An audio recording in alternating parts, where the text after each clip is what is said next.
wabarakatuh. Buya Syakur yang saya hormati. Saya Siswanto Buya dari Cepu ya, Jawa Tengah, bagian timur.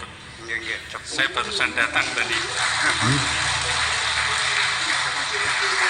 Saya tadi jam 9 baru datang, buru-buru ke sini ya. Takut kalau ketinggalan, saya pikir mulainya tepat jam 9. Ya, jadi saya sering ngikutin live streamingnya Buya, dan saya juga ngajak teman-teman di sekitar saya untuk lihat videonya Buya.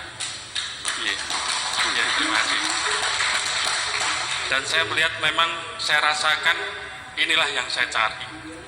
Artinya ajaran-ajaran Buya ini sangat-sangat menyentuh kami.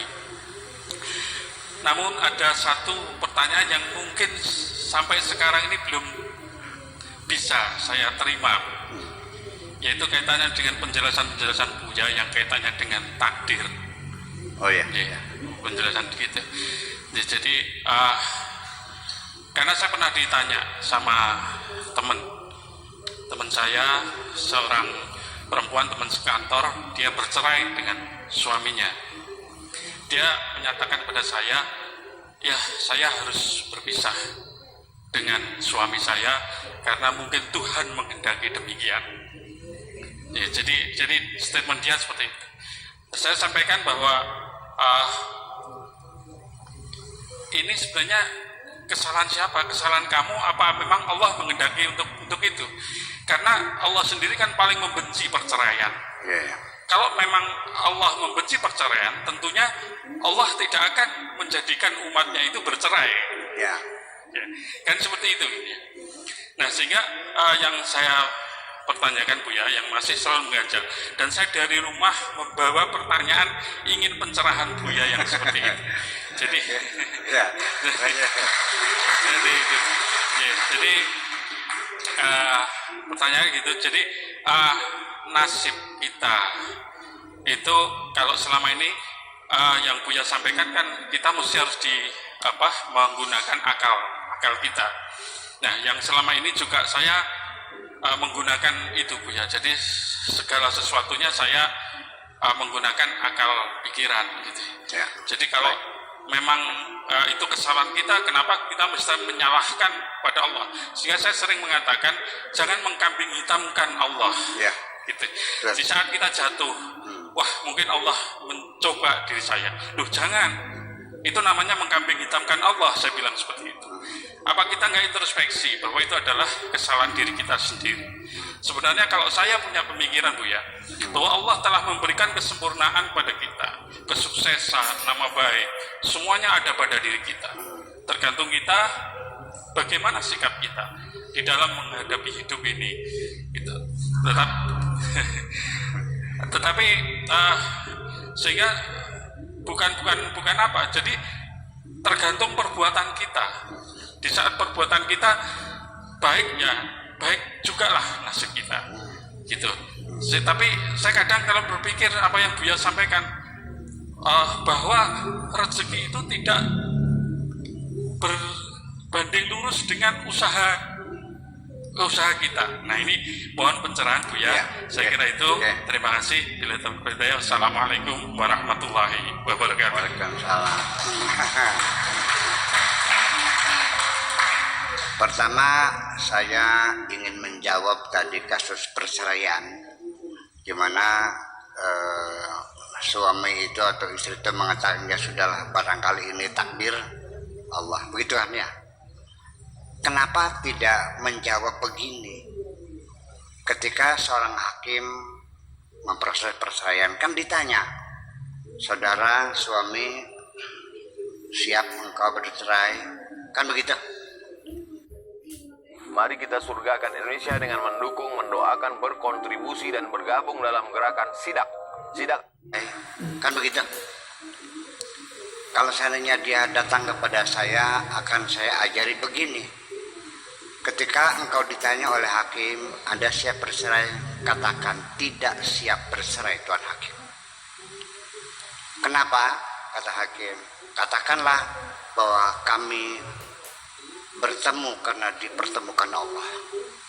dan kami pun akan berpisah ketika hanya Allah yang bisa memisahkan kami. Itu jemaah hebat. Dan itu kalimat yang indah sekali dikatakan setiap khutbah nikah.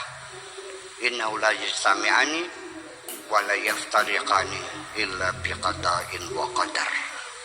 Betapa indahnya kalimat itu diucapkan seseorang di depan hakim. Kami tidak siap bercerai karena yang mempertemukan kami adalah Tuhan, dan yang bisa memisahkan kami juga hanya Tuhan. Indah enggak? Di sini yang bergerak. Logika kita menjadi berbeda. Seperti itu kira-kira. Betul enggak? Nah, kemudian persoalan qadar dan qadar. Saya mau cerita dulu, ini pengalaman pribadi. Tahun 66 lah, 66, 67, saya sering menginap di makamnya Kiai Hanan, bapaknya Kiai Maktum, tahu ya? Tahu semua? Itu Kasepuhan Cirebon lah pada zaman itu.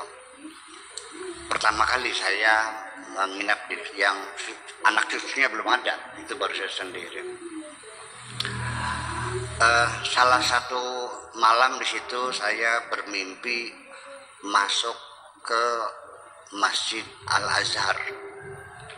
Saya melihat ada orang sedang berceramah.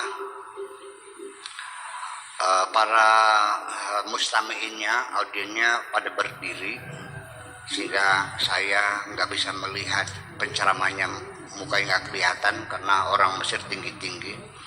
Sehingga saya mencari tempat yang tinggi, ada di galangan di atas itu ada ada tiang. Saya mencari tiang, saya naik. Apa namanya galangan tuh? Antara tiang ke tiang tuh. Ya, galangan ya. Ya. Tiang ke tiang ya. Naik, saya duduk di galangan itu, baru kelihatan penceramahnya. Itu tahun 67 lah segitu. Tahun 71 saya ke Irak. Kemudian 73, 74 saya di Syria. Nah, akhir 74 bulan Juni ya, saya pergi ke Libya, mampir di Mesir dulu 1 bulan di rumahnya Pak Kiai Masyuri Syahid dari Kang Raksanto, mungkin dengar. Nah, pas bulan puasa saya diajak serawih di Masjid Al-Azhar. Begitu saya masuk, saya tidak aneh, ini masjid pernah saya lihat. Dan saya pernah mencari tiang, saya cari tiangnya, ketemu tiangnya. Saya bilang, Pak Kiai Masyuri, ini tiang saya panjat. Nah, saya duduk di situ. Ini artinya apa? Begitu kegaiban Tuhan itu diperlihatkan, sesuatu yang bakal terjadi, berarti di situ ada setting. Percaya enggak? Kemarin mana Kang namanya? Mas Arif mana? Mas Arif mana? Ngasong, nah itu. Kang Benu mana? Kang Benu nih. Kemarin itu saya ada ceramah jam 10 lah di Kertasmaya. Jam 7:30 saya pergi ke dokter gigi, ahli gigi dari Janangun. Sampai di rumah gigi, mobil berhenti. Saya katakan kepada Kang Syarif, Mas Syarif, kamu nggak usah turun, tidur saja di mobil, betul nggak? Tidur di mobil, betul nggak? Oke. Saya masuk, gigi diperbaiki, pasang salah lagi, dibongkar lagi, pasang lagi, salah lagi, dibongkar lagi, sampai 3 kali sampai jam 10:30. Artinya kamu tidur aja, soalnya masih lama soalnya. Maksudnya enggak?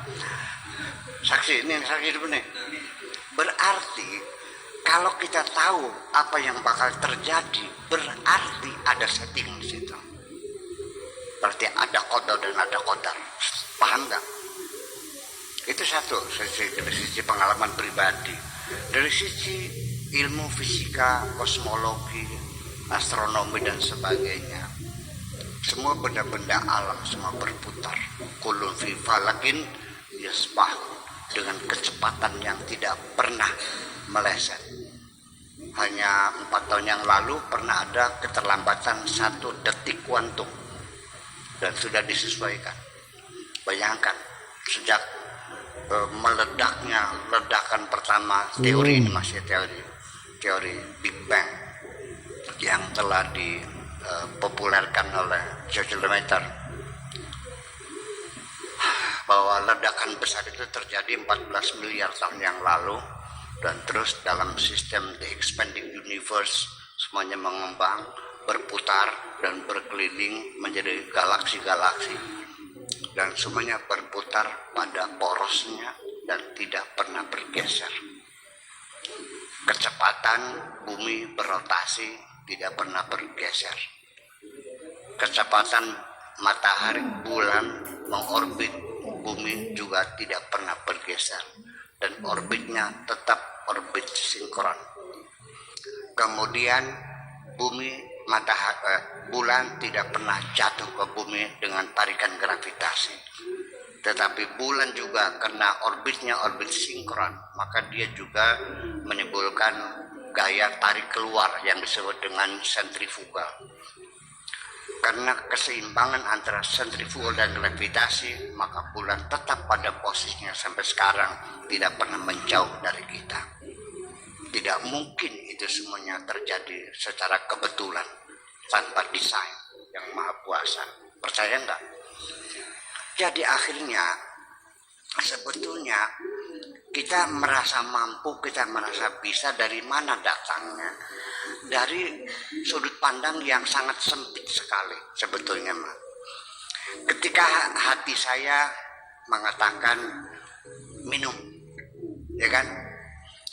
Ini dari mana asalnya? Dari rasa kering di tenggorokan dan melalui gelombang saraf tadi, ya, disebut dengan gelombang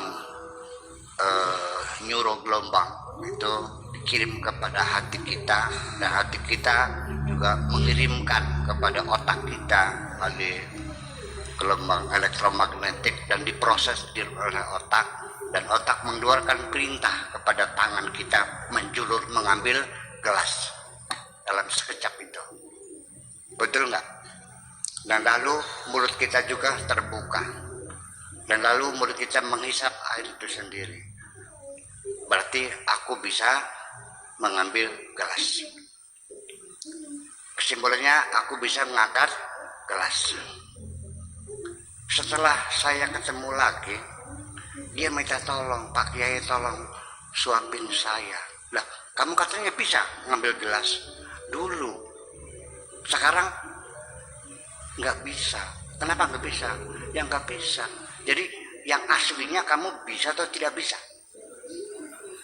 Yang aslinya bisa atau tidak bisa? Tidak bisa. Karena bisa, karena dikasih bisa, dikasih ke Allah. Ketika dicabut lagi, nah, jadi artinya sesungguhnya kemampuan kita untuk bergerak, untuk melangkah, untuk tidur, bekerja sebagainya, itu dalam wilayah, kenapa? Dalam wilayah kekuasaan Tuhan, karena kita masih ada ruh yang masih nyambung, masih hotline-nya masih nyambung dengan Tuhan itu.